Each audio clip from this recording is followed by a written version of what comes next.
Hi hello dear friends, എല്ലാവർക്കും നമ്മുടെ പുതിയ റെസിപ്പിയിലേക്ക് ഒരിക്കൽ കൂടി സ്വാഗതം. ഞാൻ ഇന്ന് എത്തിയിട്ടുള്ള നല്ലൊരു ചിക്കൻ കറിയുടെ റെസിപ്പി ആയിരുന്നു. കുറേ ചിക്കൻ കറി നമ്മൾ അപ്ലോഡ് ചെയ്തിട്ടുണ്ട്. പക്ഷേ ഇന്നത്തെ ചിക്കൻ കറിക്ക് ഒരു പ്രത്യേകതയുണ്ട്. നമ്മുടെ കുഞ്ഞുള്ളി ഷാലറ്റ്സ് വെച്ചിട്ടാണ് ഈ ഒരു ചിക്കൻ കറി തയ്യാറാക്കി എടുക്കുന്നത്. നല്ല ടേസ്റ്റ്, അത് നാടൻ രുചി ഒട്ടും കുറയാണ്ട് നല്ല സൂപ്പറായിട്ടുള്ള ഒരുപാട് ഇൻഗ്രീഡിയൻസും തക്കാളി അങ്ങനെ ഒന്നുമില്ല. കുഞ്ഞുള്ളിയും പിന്നെ നമ്മുടെ ആ കുരുമുളക് പൊടിയുടെ ആ ടേസ്റ്റും ഒക്കെയാണ്. നല്ലൊരു ചിക്കൻ കറിയാണ് ഇത്. ഫ്രൈഡ് റൈസിനോട് കുറച്ചുകൂടെ നല്ലൊരു ടേസ്റ്റാണ്. ഇപ്പോൾ ചോറ്, ഇടിയപ്പം, പുട്ട് എല്ലാത്തിനും കൂടെ നല്ല, പക്ഷേ ഫ്രൈഡ് റൈസിനോട് കുറച്ചുകൂടി ഒരു നല്ല ടേസ്റ്റാണിത്. തയ്യാറാക്കി നോക്കിയിട്ട് ഫീഡ്ബാക്ക്സ് അറിയിക്കാൻ മറക്കരുത്. പുതിയതായിട്ട് കാണുന്ന കൂട്ടുകാർ ചാനൽ സബ്സ്ക്രൈബ് ചെയ്തിട്ടില്ല എന്നുണ്ടെങ്കിൽ റെസിപ്പീസൊക്കെ ഒന്ന് കണ്ടു നോക്കുക. എല്ലാം വളരെ സിമ്പിളായിട്ടുള്ള റെസിപ്പീസാണ് അപ്ലോഡ് ചെയ്തേക്കുന്നത്. കണ്ടു നോക്കിയിട്ട് ഇഷ്ടമായിട്ടുണ്ടെങ്കിൽ ചാനൽ സബ്സ്ക്രൈബ് ചെയ്യാൻ മറന്നു പോകല്ലേ. അപ്പോൾ നമുക്ക് വേഗം തന്നെ നമ്മുടെ റെസിപ്പിയിലേക്ക് പോകാം. Keep on watching guys. ചുവന്നുള്ളി ചിക്കൻ അഥവാ നമ്മുടെ കുഞ്ഞുള്ളി ചിക്കൻ ഉണ്ടാക്കിയെടുക്കാനായിട്ട് ചൂടായ പാനിലേക്ക് നമുക്ക് കുറച്ച് വെളിച്ചെണ്ണ ചേർത്ത് കൊടുക്കാം. വെളിച്ചെണ്ണ നിങ്ങളുടെ ഇഷ്ടാനുസരണം ചേർത്ത് കൊടുക്കാം. വെളിച്ചെണ്ണയിൽ തന്നെ ഉണ്ടാക്കിയെടുക്കുന്നതാണ് അതിൻ്റെ ആ ഒരു യഥാർത്ഥ ടേസ്റ്റ് കിട്ടുന്നത്. ഞാനിവിടെ ഒരു 300 ഗ്രാമോളം ചെറിയ ഉള്ളി ചെറുതായിട്ട് അരിഞ്ഞെടുത്ത് ക്ലീൻ ചെയ്തെടുത്തിട്ടുണ്ട്. നമുക്കിതിലേക്ക് 1 ടീസ്പൂൺ ഉപ്പ് ചേർത്ത് കൊടുക്കാം. പിന്നെ കുറച്ച് കറിവേപ്പിലയും നന്നായിട്ടൊന്ന് വഴറ്റിയെടുക്കാം. തീ കൂട്ടി വെച്ചോളൂ, പെട്ടെന്ന് തന്നെ വഴന്നിട്ട് കിട്ടും. നമ്മൾ ഈ ഒരു കറിയിലേക്ക് സവാളയൊന്നും ചേർത്ത് കൊടുക്കുന്നില്ല, കുഞ്ഞുള്ളി വെച്ചിട്ട് തന്നെയാണ് ഉണ്ടാക്കിയെടുക്കുന്നത്. നല്ല അടിപൊളി ടേസ്റ്റാണ് കേട്ടോ. ചെറുതായിട്ടൊന്ന് വഴന്ന് വരുമ്പോഴത്തേക്കും നമുക്കിതിലേക്ക് ഇഞ്ചിയും വെളുത്തുള്ളിയും കല്ലിൽ വെച്ചിട്ടൊന്ന് ചതച്ചെടുക്കുന്നതാണ് നല്ലത്, പേസ്റ്റിനേക്കാളും കൂടുതൽ.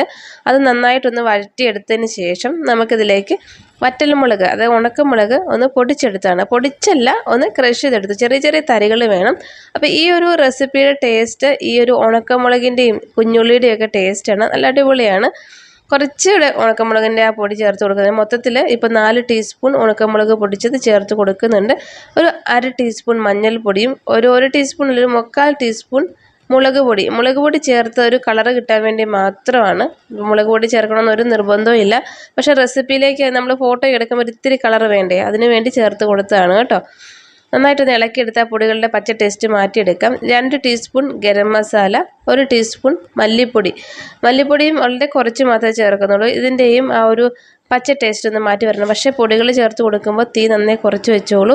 പിന്നെ ഞാനിവിടെ ഒരു പെരിഞ്ജീരകം പൊടിച്ചെടുത്തത്, അത് 1 ടീസ്പൂൺ ചേർത്ത് കൊടുക്കുന്നുണ്ട്. പെരിഞ്ജീരകത്തിൻ്റെ ടേസ്റ്റ് ഇഷ്ടമാണെങ്കിൽ മാത്രം ചേർത്ത് കൊടുത്താൽ മതി. എനിക്കതിൻ്റെ ആ ഒരു ടേസ്റ്റ് ഇഷ്ടമാണ്. ഇളക്കി അതിൻ്റെ പച്ച ടേസ്റ്റ് മാറ്റിയെടുത്ത ശേഷം നമുക്ക് കുരുമുളക് പൊടി കൂടി ചേർത്ത് കൊടുക്കാം. നന്നായിട്ടൊന്ന് ഇളക്കിയെടുക്കാം. അപ്പോൾ ഇത്രയും പൊടികൾ ചേർത്ത് നന്നായിട്ട് ഇളക്കി പച്ച ടേസ്റ്റൊക്കെ മാറി വന്നതിന് ശേഷം നമ്മൾ നേരത്തെ ക്ലീൻ ചെയ്തെടുത്ത ചിക്കൻ ചേർത്ത് കൊടുക്കാം. ഞാനിവിടെ അധികം എല്ലില്ലാത്ത ചിക്കൻ എടുത്തേക്കുന്നത്. 1 ടീസ്പൂൺ ഉപ്പ് കൂടി ചേർത്ത് കൊടുക്കുന്നത്. ചെറിയ എല്ലുള്ള കഷ്ണങ്ങളുണ്ട്, കൂടുതലും എല്ലില്ലാത്ത ചിക്കനാണ് എടുത്തേക്കുന്നത്. അതാണ് കുറച്ചുകൂടി ടേസ്റ്റ് കൂടുതൽ കുട്ടികൾക്ക് കൊടുക്കാനായിട്ട്. അപ്പോൾ നന്നായിട്ടൊന്ന് ഇളക്കിയെടുത്ത ശേഷം നമുക്കിത് മൂടി വെച്ച് വേവിച്ചെടുക്കാം. ഒരു 20 മിനിറ്റൊക്കെ എടുക്കും ഇത് വേവായിട്ട് വരാനായിട്ട്. ഒരു 10-15 മിനിറ്റ്സൊക്കെ ആകുമ്പോഴത്തേക്കും ഒന്ന് തുറന്ന് കൊടുക്കണം.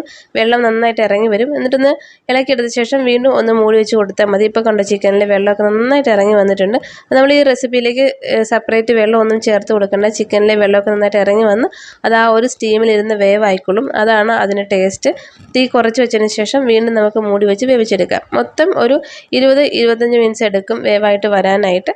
അപ്പോൾ നമ്മുടെ ചിക്കനൊക്കെ കറക്റ്റ് വേവായിട്ട് വന്നിട്ടുണ്ട്. ഇനി നമുക്ക് മൂടി വെച്ച് കൊടുക്കേണ്ട, തുറന്ന് വെച്ചിട്ട് അതൊന്ന് അതിൻ്റെ ഗ്രേവി ഒന്ന് റെഡിയാക്കി എടുത്താൽ മതി. കുറച്ച് സമയം ഇരുന്ന് ഒന്ന് വേവുമ്പോഴത്തേക്കും അതിൻ്റെ ഗ്രേവിയൊക്കെ നല്ല കുറുകി കളർ ഒന്നുകൂടി ഒന്ന് മാറി വരും. അപ്പോൾ ഒരുപാട് സാധാരണ ചിക്കൻ കറിയുടെ അത്രയും കളറില്ല, കാരണം നമ്മൾ മുളക് പൊടി ചേർക്കാത്തത് കൊണ്ട് തന്നെ.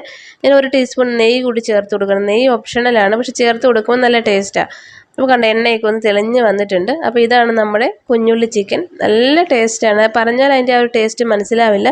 നിങ്ങൾ ഉണ്ടാക്കി കഴിച്ച് നോക്കിയിട്ട് നിങ്ങളുടെ ഫീഡ്ബാക്ക്സ് അറിയിക്കണം. ഇത് ചോറ്, ഇടിയപ്പം, അപ്പം, ചപ്പാത്തി എല്ലാത്തിൻ്റെയും കൂടെ നല്ല സൂപ്പർ കോമ്പിനേഷനാണ്. അപ്പോൾ ഉണ്ടാക്കി നോക്കിയിട്ട് ഫീഡ്ബാക്ക്സ് അറിയിക്കണം. പുതിയതായിട്ട് കാണുന്ന കൂട്ടുകാർ ചാനൽ സബ്സ്ക്രൈബ് ചെയ്തിട്ടില്ല എന്നുണ്ടെങ്കിൽ സബ്സ്ക്രൈബ് ചെയ്യാൻ മറക്കരുത്. എല്ലാം വളരെ എളുപ്പത്തിൽ ഉണ്ടാക്കിയെടുക്കാവുന്ന റെസിപ്പിയാണ്. ഇത് കുഞ്ഞുള്ളി ഒന്ന് റെഡിയാക്കിയെടുക്കാൻ മാത്രമേ കുറച്ച് പാടുള്ളൂ, ബാക്കിയെല്ലാം നല്ല എളുപ്പമാണ്. ഒരുപാട് ചേരുവകളൊന്നുമില്ല. റെസിപ്പി ഇഷ്ടമായാൽ ലൈക്ക് ചെയ്യാൻ മറക്കല്ലേ. താങ്ക്